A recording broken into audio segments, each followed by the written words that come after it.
So there is a new band on the block, and funny enough, it has nothing to do with music or actual people. So Universal Music has announced that they have signed Kingship, and this is a collection of anthropomorphic NFTs. So you can see them there on the screen. They are coined a metaverse group, and the partnership is between Universal Music and NFT investor Jimmy McNellis, who owns the 4 tokens. And so now, while they're signed to Universal Music, there's no music in their immediate future, and rather they're thinking about building out the storylines behind each of these characters and building out their worlds. So interesting story here. The division of Universal Music that they have been signed to is a division that was put together for influencers. It seems like they're pivoting a little bit here. But Zach, I'm going to pass this off to you. What do you think of this fun group of apes?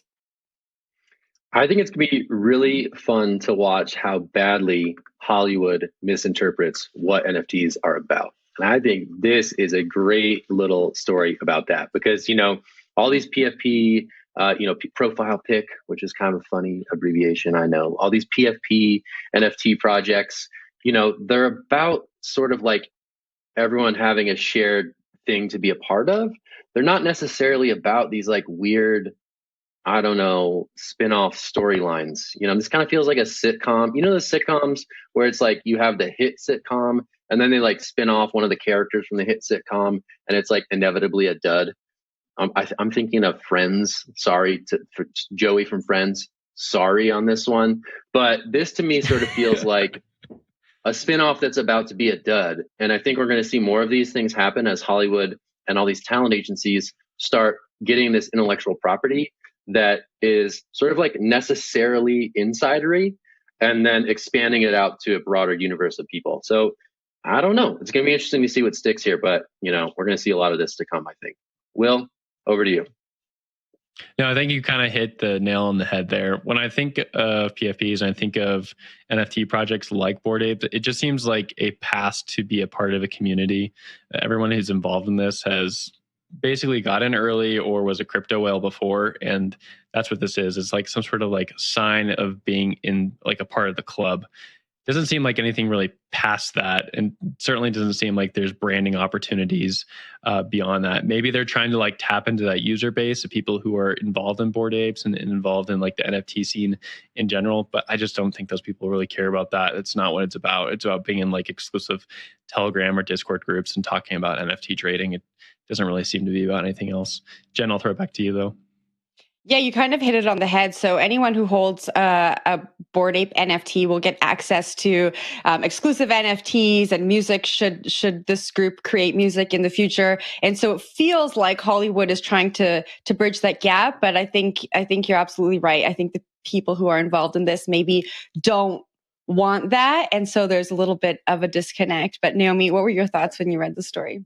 Yeah, I was confused because they set it up like being like gorillas, which I understand. I know. It's a creation and it's a band. Then they're like, it's like gorillas, also has nothing to do with music. I'm like, so what do they do?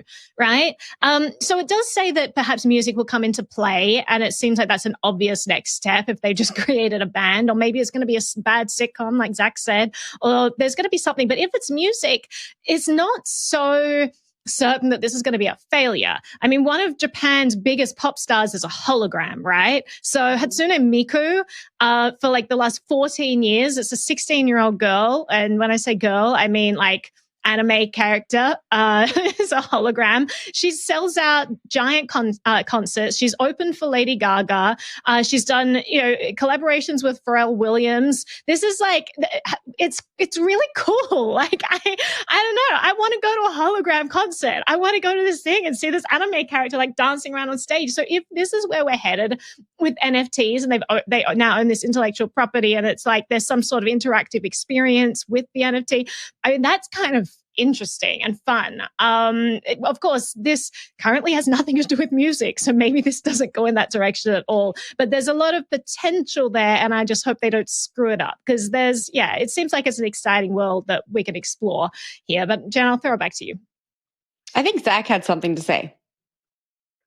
I mean, I just wanted to know, like, was Bored Apes like a 10,000 NFT run? Does anyone know how many people are in Bored Apes, because it's either whatever the number is, it's a very small number relative to like mass audiences in big media. So I don't know, like how do you expand the pie there for something that, as Will said, is like necessarily like an exclusive thing? So I don't know. Interesting stuff. I think we're 10,000. 10,000, yeah. 10,000 apes. Typically, 10,000 is a typical run in NFT PFP land.